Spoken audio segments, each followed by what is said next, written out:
ఎంపీటీసీకి ఎట్లా చెప్పను? పార్టీకి సంబంధించింది కాదు కదా ఇది. పార్టీకి సంబంధించి నీకు అంత ఇంట్రెస్ట్ ఉంటే నౌకర్ రాజీనామా చేసి కాంగ్రెస్ పార్టీ కండవ కప్పుకొని తిరుగు, మాకేం అభ్యంతరం లేదు. అని ఇది మాత్రం మంచి పద్ధతి కాదు. సెక్రటరీ గారు, మీరు చేయాల్సింది మీరు నౌకర్ చేయరు, రాజకీయం చేయకుండా. మీరు నిజంగా రాజకీయం చేయదలుచుకుంటే మేము కూడా రాజకీయం చేస్తాం. ఒక ఎమ్మెల్యే గారు వస్తారు, ఒక క్యాబినెట్ ర్యాంక్ అయిన జెడ్పీ చైర్మన్ గారు వస్తారు, మీరు పోయి దాచుకునుడేని. మీ బాస్ ఎంపీడీఓ వస్తాడు, మీ బాస్ ఎంపీపీ గారు ఉంటారు, నువ్వు రాకుండా దాచుకునుడేనే. ఎట్లా దాచుకుంటావా నువ్వు? దీనికి నువ్వు మీ ఎంపీడీఓకి చెప్పవానే ఎక్కడున్నావు? లేనే నర్సరీ అయినా నేను ఇక్కడికి వస్తుంటే ఎమ్మెల్యేగా ప్రోగ్రామ్ నేను ఉన్న తర్వాత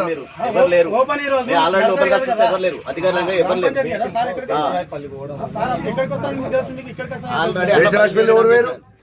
ఎవరు వేరు? జయశాస్పల్లి ఎవరు వేరు? అధికారిక ప్రోగ్రామ్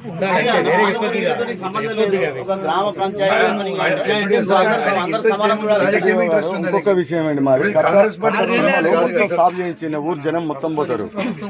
మా సర్పంచ్ గారు గెలిచినాక చేయించిన అంతా రైతులు 15,000 బిల్లు అయింది. గ్రామ సభలో తీర్మానం చేసిండ్రు, అంత అయిపోయింది. ఇప్పటి వరకు బిల్లు వేయలేదు. 4 సంవత్సరాలు అయితే నేను చేయించి ఇప్పటి వరకు బిల్లు పెట్టలేదు. తీర్మానం చేసినాక ఎంపీపీ ఉన్నారు, జెడ్పీటీసీ ఉంటారు, ఎంపీడీఓ గారు వస్తారు, ఎంపీఓ గారు వస్తారు, ఎంపీటీసీ గారు ఉంటారు. రావానా వీడికి వస్తా అంటే వీడు ఉండకుండా ఏంటా తమాషా? నువ్వు అడవి దాచుకుంటే ఏం తమాషా చేస్తున్నావా?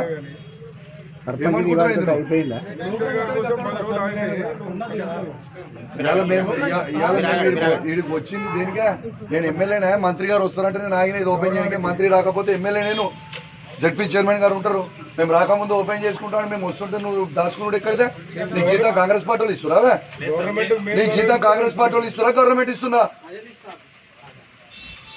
లేదు, నీకు అంతా సహకరించి ఉంటే కాంగ్రెస్ కాడ కప్పుకో, బయటకు వచ్చి తిరుగు రాజకీయం చేయి. వార్డు మెంబర్లు ఉంటారు, ఇంతమంది అందరు ఉన్న తర్వాత ఏంది? ఇది మాత్రం ఇది మీ తాత జాగిరి కాదు, ఇది ప్రభుత్వం. మేము కూడా ప్రజలు 2.5 లక్షల మంది ఓట్లు వేస్తే గెలిచినాం. ఈడ ఎంపీపీ గారు, జెడ్పీటీసీ గారు కూడా 50,000 మంది వేస్తే ఓట్లు గెలిచారు. ఈ ఊర్లో ఎంపీటీసీకి తెలియకుండా ఎట్లా చేస్తారు మీరు? ఎంపీడీ గారు ఇదేం పద్ధతి?